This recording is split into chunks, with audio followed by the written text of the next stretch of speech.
Avec bientôt 300 000 habitants et une attractivité constante, l'immobilier est un sujet de qualité de vie central à Strasbourg. Mais ces dernières années, il est devenu de plus en plus difficile de se loger dans la ville. Le logement social est en crise, avec près de 30 000 demandes, le prix des loyers a augmenté de 15% en 6 ans avec des disparités importantes entre les différents quartiers strasbourgeois, et le prix de l'immobilier a pris 25% en à peine 10 ans. La problématique du logement, et notamment celle du logement digne et abordable, est donc centrale à Strasbourg. Comment les candidates et les candidats proposent d'y répondre?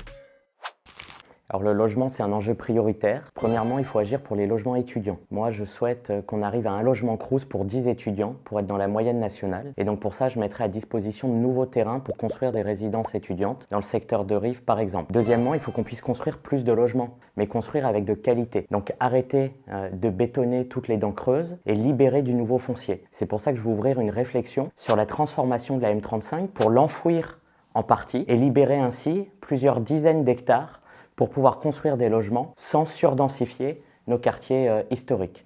Et puis la troisième mesure, elle est simple, c'est d'encadrer et contrôler encore plus fermement les Airbnb, parce que la vocation de Strasbourg, c'est pas de devenir une ville musée qu'avec des Airbnb. Et donc là aussi, on accompagnera les propriétaires en parallèle du contrôle des Airbnb pour remettre sur le marché aujourd'hui des logements vacants, que ce soit pour des problèmes de rénovation énergétique ou d'adaptation. Donc pour Strasbourg, ce qu'il faut, c'est effectivement redonner confiance aux propriétaires bailleurs pour qu'ils remettent sur le marché leurs biens. Première mesure, donc, c'est se porter garante des cautions pour les propriétaires bailleurs. La seconde, c'est aussi de prioriser l'accès aux logements sociaux aux Strasbourgeois, à ceux qui travaillent et vivent à Strasbourg. La troisième, c'est un plan d'aide particulier pour les propriétaires bailleurs. C'est quoi ? C'est par exemple un plan de rénovation énergétique, puisqu'on sait qu'aujourd'hui c'est un des thèmes majeurs que nous avons ici en place à Strasbourg, mais aussi au niveau national, donc les aider pour la rénovation. Et comme je l'ai dit, se porter garante parce qu'on voit bien que ce qui leur fait peur, c'est les impayés. Donc avec un plan particulier, avec une cellule même particulière par rapport à ces impayés, avec en amont la détection des problématiques et aussi mettre en œuvre un soutien pour voir quels sont les immeubles vacants pour être en force de proposition avec les propriétaires bailleurs. Le logement est une condition essentielle pour vivre dignement, pour accéder à un emploi et pour s'insérer dans la société. C'est aussi le premier poste de dépense des ménages. À Strasbourg, il y a encore beaucoup de personnes qui n'accèdent pas à un logement digne tandis que les loyers ne cessent d'augmenter. Il y a aujourd'hui pour 7 demandes de logement social une seule attribution. Cela permet de mesurer l'ampleur de la crise. C'est pourquoi nous avons fait le choix avec la liste Strasbourg fier et solidaire de faire du logement une priorité. Nous voulons agir sur 2 axes complémentaires, encadrer davantage et construire plus. Encadrer davantage, c'est revendiquer le besoin d'une régulation du marché de l'immobilier. Nous voulons mettre en place l'encadrement des loyers pour définir un loyer de référence par quartier et nous voulons lutter contre les plateformes de type Airbnb en limitant à 90 jours par an ce type de location et en renforçant très fortement les moyens de contrôle. Construire plus, c'est tout simplement répondre à la demande de logement dans tout Strasbourg. Nous voulons construire davantage de logements sociaux pour pouvoir loger tout le monde et nous voulons entretenir et rénover le parc existant. Alors sur la question des logements, il n'y a pas de solution miracle, il faut construire des logements sociaux. L'idée dans un premier temps, c'est investir massivement dans la création de logements sociaux. Dans les années 2010, on était à presque 1000 logements sociaux construits à l'année. Là, lors de ce mandat, on était à un peu moins de 500. Donc il n'y a pas de solution magique, il faut construire des logements sociaux. Deuxième point, c'est un encadrement strict des loyers à Strasbourg et une régularisation aussi des Airbnb sur Strasbourg, notamment dans les quartiers en tension. Et enfin, la troisième mesure, c'est la réquisition des logements vacants à Strasbourg au bout de 24 mois pour pouvoir reloger les femmes en situation de vulnérabilité, les familles monoparentales, les jeunes en précarité ou bien les sans-abri à Strasbourg.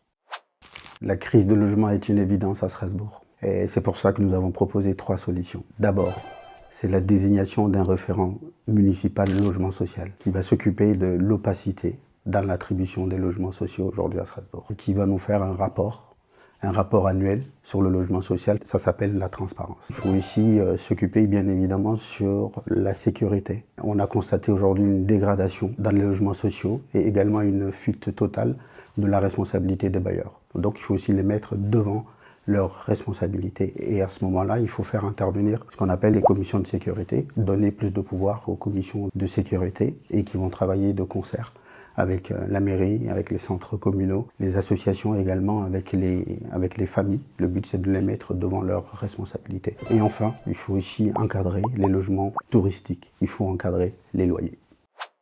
Cette question permet de dire que nous sommes véritablement dans un choc de l'offre à Strasbourg. Il manque 36 000 logements, sociaux en particulier. Il manque du logement étudiant, les loyers sont trop chers et le logement est la première dépense des habitants.